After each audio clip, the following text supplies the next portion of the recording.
அஸ்ஸலாமு அலைக்கும்.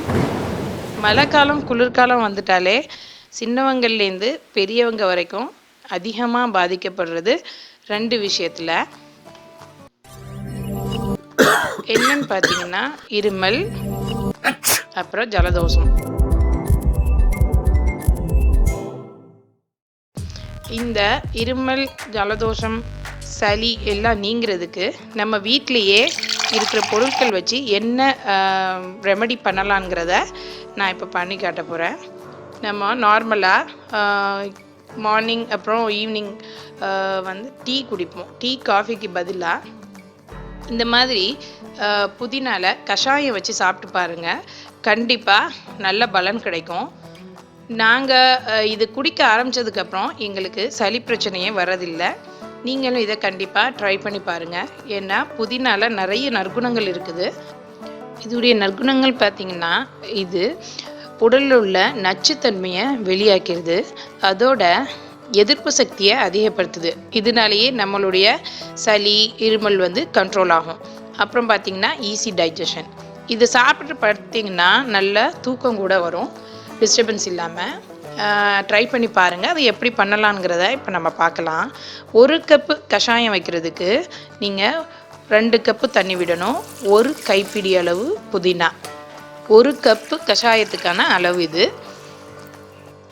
இப்போ இதை நல்லா 1 கப் ஆகிற வரைக்கும் வற்ற விட்டுடலாம். லோ மீடியமில் வச்சு மூடி போட்டு வற்ற விடுங்க.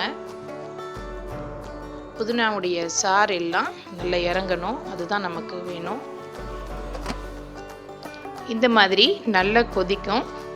இதுக்கு அடுத்ததாக நம்ம இதில் சேர்க்க போகிறது மிளகும் சளிக்கு ரொம்ப நல்லது. புதினா, மிளகு எல்லாம் ஒன்று சேரும்போது அதோடைய எஃபெக்ட் நல்லா இருக்கும்.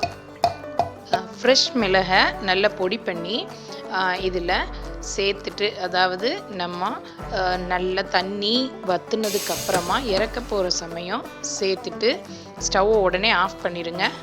ஆஃப் பண்ணி 2 மினிட்ஸில் அதை வடிகட்டிடலாம். வடிகட்டினதுக்கப்புறமா நம்ம இதில் ஆட் பண்ண போகிற அடுத்த மெயின் இன்க்ரீடியன்ஸ் என்னென்னு பார்த்தீங்கன்னா லெமன். எலுமிச்சையுடைய நற்குணங்கள்னு பார்த்திங்கன்னா இதுவுமே நம்ம உடலில் உள்ள நச்சுத்தன்மைகளை வெளியாக்கக்கூடிய சக்தி இருக்குது.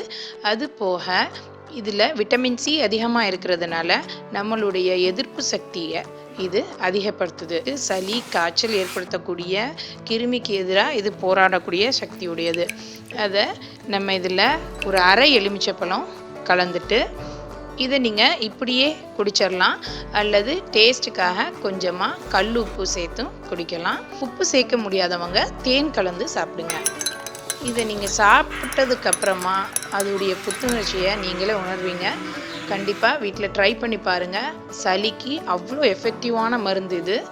நீங்கள் காலையில் ஈவினிங் 2 டைம் எடுத்துக்கிடலாம். வீட்டில் ட்ரை பண்ணுங்கள். எப்படி இருந்ததுன்னு கமெண்ட்ஸில் சொல்லுங்கள். மீண்டும் இன்னொரு வீடியோவில் சந்திக்கலாம்.